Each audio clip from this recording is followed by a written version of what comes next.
Eu li uma frase esses dias de um livro que fez muito sentido. E ela falava o seguinte: quem se define pelo que faz, é só isso que ele será capaz de fazer. E isso fez muito sentido pra mim. Essa frase é desse livro, o Comece pelo Porquê. Esse livro ele fala por que algumas pessoas, algumas instituições, elas são inovadoras e elas duram e outras não. E eu lembro que quando eu estava na faculdade, eu fiz a faculdade de engenharia civil, e quando eu estava na faculdade tinha algumas pessoas que amavam aquilo que estava fazendo, tinham sonhado com essa faculdade, e eu simplesmente estava ali porque eu achei que faria sentido, eu achei que era algo que seria bom financeiramente, e isso nunca me saltou muito os olhos. Então, desde o meu primeiro contato com a faculdade de engenharia até eu me formar, eu trabalhei em alguns bancos, tive a oportunidade de trabalhar mesmo em obra, trabalhei em algumas obras de casas de acima de 50 milhões, só que nada disso fazia sentido para mim, isso não era algo que eu queria. Tentei empreender com alguns amigos e também não deu certo. E aí, no meio disso tudo, eu me perguntava, por que algumas pessoas elas simplesmente sabem o que elas gostam e outras elas passam tempos fazendo coisas que elas não gostam, e enfim, conversando com alguns amigos e com algumas pessoas próximas, o que eu mais identifiquei foi pessoas que se formaram e simplesmente continuaram trabalhando com algo porque tinham se formado naquilo.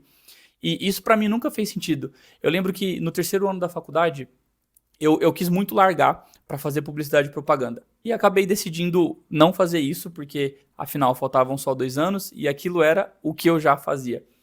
E acabei continuando em engenharia. E aí no quarto ano eu me inscrevi para um estágio de marketing. Cheguei a fazer o processo seletivo e não passei, né? Enfim, não sei em que sentido faria eles contratarem um engenheiro para um estágio de marketing. Mas isso já apontava algo muito claro na minha carreira profissional. Eu simplesmente não sabia o que eu queria fazer, o que eu queria ser, mas uma coisa eu sabia: eu não queria ser engenheiro.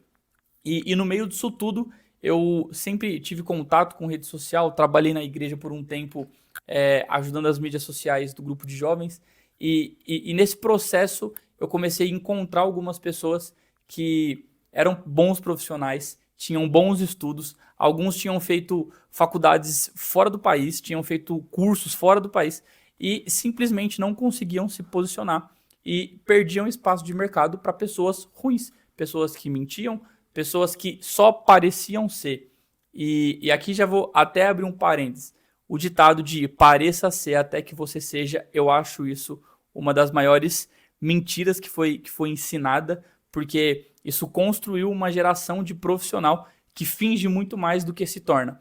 E o perigo disso é que quando você começa a fingir demais algo que você quer ser e você começa a viver sem realmente ser essa pessoa, você não aceita viver o processo disso.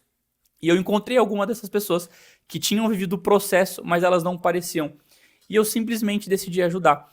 Então, isso não era por dinheiro, isso não era como trabalho, era simplesmente me deixa te ajudar. Eu não tinha muito conhecimento, não tinha muito como fazer, não tinha muito metodologia, e simplesmente decidi começar a ajudar.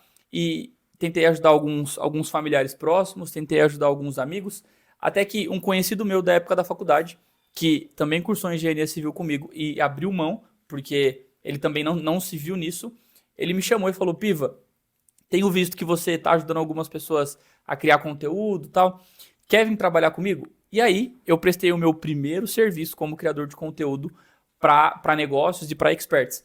E fazendo isso me trouxe um senso de porquê que eu entendi.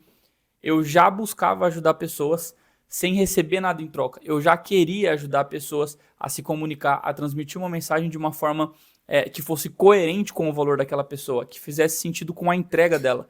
E quando eu recebi o meu primeiro pagamento referente a isso, eu olhei e falei: caramba, eu posso ganhar dinheiro com isso. Algo que eu simplesmente quis fazer para ajudar, eu posso ganhar dinheiro com isso. E aí eu mergulhei, olhando nessa oportunidade, olhando para isso. E aí, depois de lá, eu fiz algumas mentorias, já fiz mais de 5, 6 cursos, já fiz 2 mentorias, estou na terceira, inclusive com um dos que trouxeram a metodologia de One Person Business aqui para o Brasil. E tem sido incrível, só que tudo isso aconteceu nos últimos 5 meses. Esse mês faz 5 meses que eu pedi conta do CLT para viver como um criador de conteúdo para experts. E nesse processo de construção do meu negócio tem sido extremamente desafiador, mas extremamente gratificante. Então, esse é meu primeiro vídeo aqui no canal. Então, se você está vendo isso aqui, você vai encontrar mais vídeos como esse aqui. Você vai ver um processo de construção de um negócio. Eu também quero compartilhar alguns desafios que eu tenho passado e espero que eu possa compartilhar com você. E se você tiver algo para me ajudar, para compartilhar comigo, fica à vontade também aqui nos comentários. Um abraço, até logo e até o próximo vídeo.